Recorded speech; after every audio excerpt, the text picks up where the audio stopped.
mulai. Assalamualaikum warahmatullahi wabarakatuh. Waalaikumsalam warahmatullahi wabarakatuh.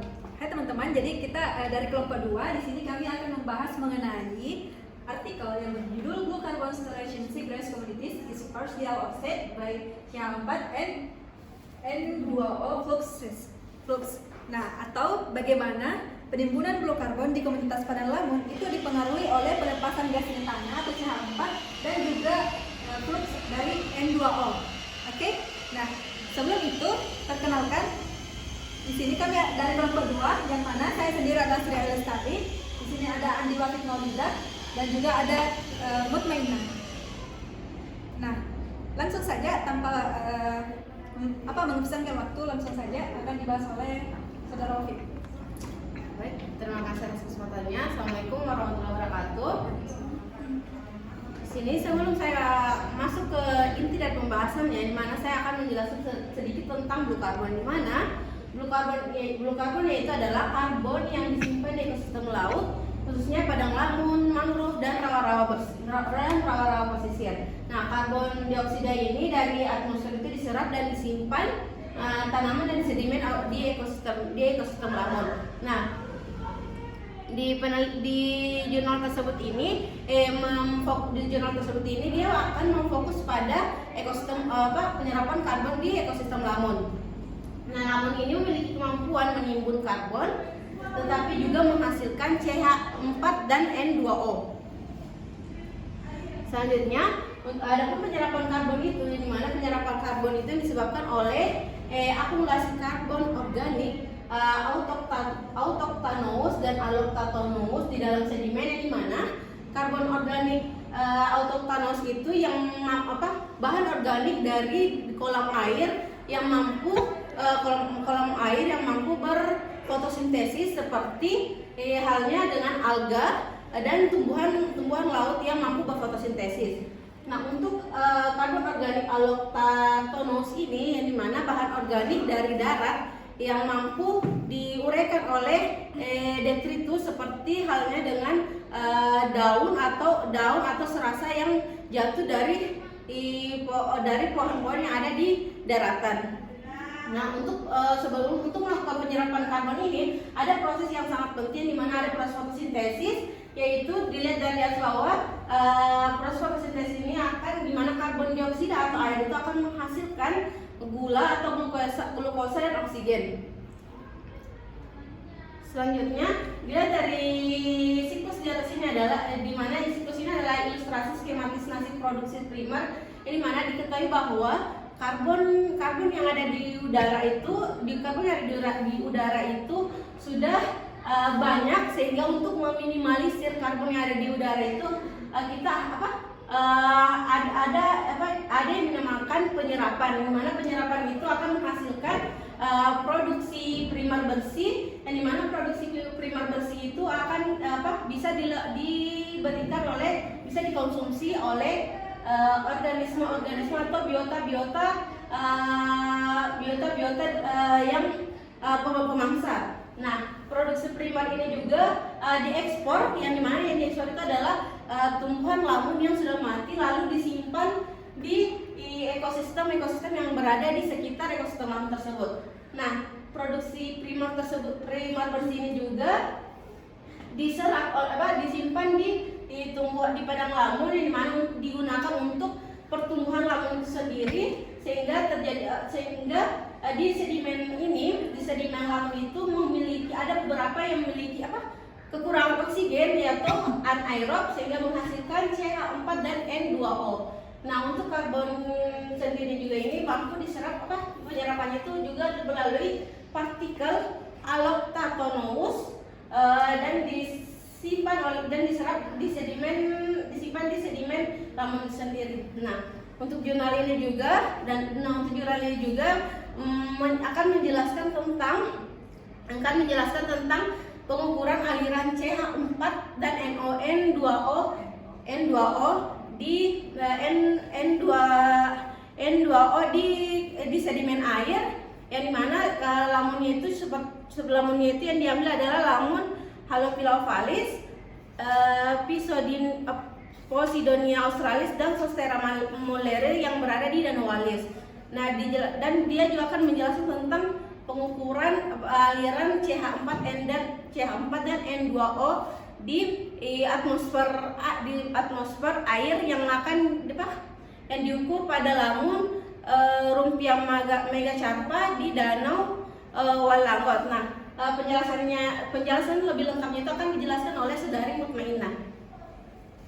Baik, selanjutnya mengenai metodologi penelitian. Yang pertama, penelitian ini dilakukan di benua Australia, tepatnya di 2 danau, yaitu Danau Wallis dan juga Danau Walangot. Danau Wallis ini tepatnya berada di sekitar muara dengan luas yaitu 90 km persegi, di mana pada danau tersebut di mana pada muara tersebut merupakan daerah pencampuran antara air tawar dengan air laut. Di danau tersebut ditemukan 3 jenis lamun yang dominan, yaitu ada Halophila ovalis, kemudian Posidonia mulleri, dan yang terakhir yaitu Zostera mulleri. Penelitian yang dilakukan di Danau Wallis ini dilaksanakan pada musim gugur, tepatnya pada bulan Maret, dan musim dingin yaitu pada bulan Juni tahun 2018. Selanjutnya untuk Danau Walangot, penelitian di Danau Walangot ini berfokus pada lamun dengan spesies yaitu Rumpia megacarpa, di mana penelitian ini dilakukan pada saat musim panas tahun 2016, di mana CH4 dan N2O di Danau Walangot diukur selama 20 jam dengan siklus dia di beradaan dangkal kurang lebih 2 meter. Selanjutnya ini merupakan metode untuk pengambilan data. Metode ini hampir sama cara kerjanya dengan penjelasan Saudari Andi Wahid tadi, di mana pengaturan inkubasi ruang betik in situ itu menggunakan batang skala sebesar 30 cm. Ini merupakan tampilan cara pengambilan data yang lebih fokus, di mana 1 dari 3 ruang replikasi yang ditempatkan pada jarak kira-kira 5 meter dari instrumen EDI. Panah-panah putus menunjukkan jalur aliran air internal yang berasal dari batang diffuser saluran masuk. Nah, ini merupakan beberapa data beberapa jenis lamun dominan berdasarkan lokasinya dan bagaimana flux dari CH4 tersebut. Untuk penelitian ini fokus pada 3 jenis lamun, yaitu Halophila ovalis, Posidonia australis, dan Zostera mulleri, di mana yang diukur pada ketiga jenis lamun tersebut yaitu sedimen water atau laju pelepasan CH4 dari air ke kolom air. Kemudian untuk Danau Walangot ini fokus untuk satu jenis lamun yaitu Rumpia megacarpa, di mana di sini ada simbol WA atau water air, yaitu laju pelepasan CH4 dari air ke atmosfer. Selanjutnya saya serahkan ke Saudari Istiana. Baik, selanjutnya di sini kita akan berbicara mengenai hasil yang didapatkan dari penelitian ini, yang mana itu dibandingkan bagaimana hasil yang diperoleh di Danau Walangot dan juga Danau Wallis. Nah, bisa dilihat bahwa ada ini adalah gambar yang bisa dilihat bahwa untuk di Danau Wallis sendiri itu untuk CH4-nya lebih bisa dilihat untuk musim gugur yang bundar ini, yang bundar ini adalah musim gugur yang bundar, dan untuk tanda yang segi 4 itu sebagai penunjukan musim dingin, pengambilan sampel pada saat musim dingin. Nah, bisa dilihat dari ketiga spesies yang dijadikan sebagai subjek penelitian itu pada saat musim gugur itu nilai CH4 fluxnya itu lebih tinggi dibandingkan pada saat musim dingin. Nah, bisa dilihat bahwa pada untuk spesies Halopila ovalis itu di atas 80, lalu sampai 0,4 mikromol ini bisa dilihat bahwa mengalami penurunan pada saat musim dingin. Nah, begitupun dengan flux N2O, di mana untuk H. ovalis, P. australis, dan Zemulleri itu juga bisa dilihat untuk musim gugur yang bulat itu, yang bulat mengalami peningkatan untuk H. ovalis, begitupun dengan yang Mulleri, dan sedangkan untuk P. australis itu mengalami penurunan pada saat musim gugur ke musim dingin. Nah, ini untuk data Danau Walis. Sedangkan untuk data Walagot bisa dilihat di sini. Ini kurangnya penelitian ini bahwa dia hanya memberikan tampilan data untuk di CH4, tapi tidak ini langsung langsung ditampilkan untuk kedua flux, yaitu CH4 dan N2O. Berbeda dengan yang di data Danau Walis, dia membandingkan, sedangkan ini langsung digabung bagaimana CH4 murni dan juga CH4 fluxnya. Begitupun dengan N2O murni dan juga N2O fluxnya.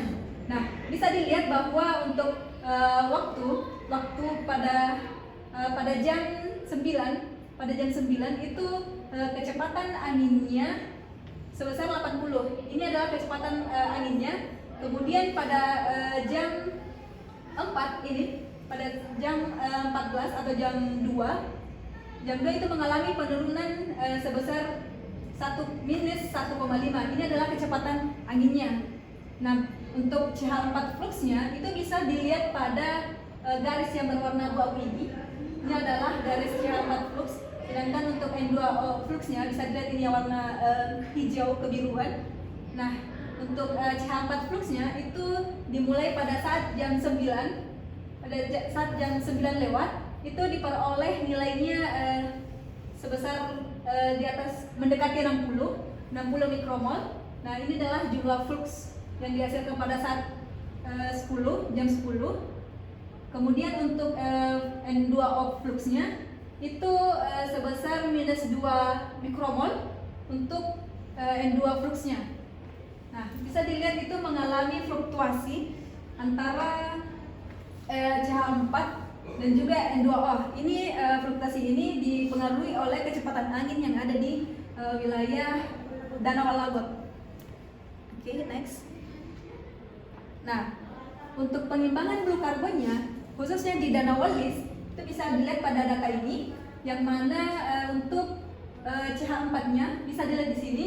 Nah, CH4 di Danau Walis itu kan hanya 3 spesies, yaitu H. ovalis, P. australis, dan Zemulleri. Nah, untuk ketiga spesies ini, produksi CH4 yang dihasilkan, atau khususnya yang fluxnya, itu sebesar untuk H. ovalis itu sebesar 265,9 mg meter persegi per tahun. Jadi ini adalah data per tahunnya, bukan per harian. Nah, ini adalah jumlah total untuk CH4 flux di H. ovalis, begitupun dengan P. australis dan Zemulleri. Nah, untuk N2O sendiri itu bisa dilihat fluxnya sebesar H. ovalisnya yaitu sebesar 5,3 mg meter persegi per tahun. Begitupun P. australis itu sebesar minus 9,9 miligram meter persegi per tahun. Nah, untuk Zemulleri itu minus 19,6. Itu jauh lebih rendah lagi, lebih sedikit lagi untuk besaran N2O yang dihasilkan oleh Zemulleri dibandingkan kedua spesies lainnya. Nah, untuk pertambahan total keseluruhan antara CH4 dan N2O untuk H. ovalis itu sebesar SGWP 20. Maksudnya 20 bahwa 20 tahun terakhir sejak CH4 dan N2O itu dilepaskan, dan ini 100, begitupun 100 itu 100 tahun sejak CH4 dan N2O dilepaskan ke atmosfer. Nah, itu sebesar perkiraannya adalah sebesar 21,0 untuk H. ovalis, dan P. australis untuk CH4 tambah N2O nya itu sebesar 64,3, dan similarly adalah 9,9 untuk SGWP 20. Sedangkan untuk SGWP 100 itu sebesar hafalisnya 10,5, P Australis itu 29,2, dan juga Z Mulleri itu 2,5 untuk SGWP 100. Bisa lihat datanya bahwa, nah selanjutnya yang tadi khusus untuk Danau Welis. Nah ini adalah perbandingan bagaimana pengimbangan blue carbon secara keseluruhan atau global dari berbagai wilayah. Nah bisa dilihat bahwa ini dominan spesiesnya. Yang pertama ada Tetes tudinum. Bisa dilihat dari tabel ini yang paling besar pengeluaran blue carbonnya itu dikeluarkan oleh Australis, yaitu sebesar 1635,4 miligram meter persegi per tahun. Ini adalah satuannya untuk penyimpanan flux.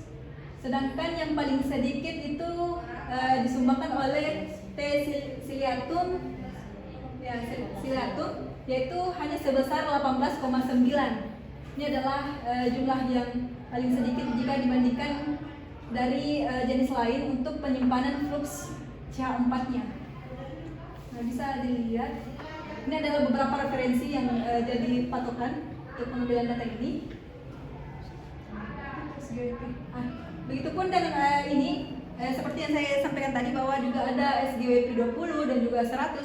Kalau untuk kolom ini dia berbicara tentang SGWP 20. Nah bisa dilihat untuk spesies Tetes tudinum sebesar 8,8, untuk SGWP 100-nya adalah 4,1%. Jadi untuk ini dia berbicara tentang persenan berapa kemungkinan pengeluaran blue carbon yang dikeluarkan oleh tiap-tiap spesies lamung ini. Oke, selanjutnya. Nah, jadi secara keseluruhan kesimpulan dari pembahasan kami bahwa kemampuan ekosistem lamung itu dia dapat menyerap karbon yang dapat dipengaruhi oleh pelepasan CH4 dan juga N2O melalui proses biokimia berbagai organisme, bahkan dari individu lamung itu sendiri. Jadi maksudnya bahwa lamung ini memiliki dua sisi, dua kemampuan, yaitu dapat menyerap karbon, tapi dia sekaligus juga ternyata dapat menyumbangkan CH4 dan juga N2O yang pastinya juga berbahaya bagi lingkungan, tetapi memang bisa dikatakan bahwa kemampuan menyerap karbonnya itu lebih besar dibandingkan dengan pengeluaran CH4 atau N2O oleh lamung itu sendiri. Selanjutnya, sehingga dengan kemampuan tersebut itu penting melindungi dan melestarikan ekosistem pada lamun, dan bagaimana mengidentifikasi praktek manajemen yang dapat mengurangi pelepasan CH4 dan N2O tanpa mengorbankan manfaat penimbunan karbon. Jadi walaupun kita ketahui bahwa dia dapat menyumbang CH4 dan juga N2O, kita juga dengan itu bahwa data itu kita dapat menjadikan acuan bahwa kita tidak bisa sembarangan mengambil keputusan untuk langkah pengelolaan, utamanya pada ekosistem lamung ini. Nah, dari berbagai yang telah dilakukan dari artikel ini adalah beberapa pandangan kami mengenai kelemahan yang telah dilakukan oleh artikel. Yang pertama itu tidak dipaparkan secara jelas bagaimana cara mendapatkan angka pembagian NPP atau data angka yang tidak sesuai dengan pembagian persennya. Nah, di artikel itu memang tidak dipaparkan secara jelas bagaimana rumusnya atau bagaimana langkah pengambilan datanya untuk mendapatkan NPP ini. Jadi dia langsung hasil akhirnya saja. Nah itu bagi kami itu merupakan suatu kelemahan atau kekurangan dari artikel ini. Yang kedua itu terjadi disconnection. Maksudnya tidak, itu berbeda hubungan antara keterangan dan juga hasil di tabel. Itu bisa dilihat di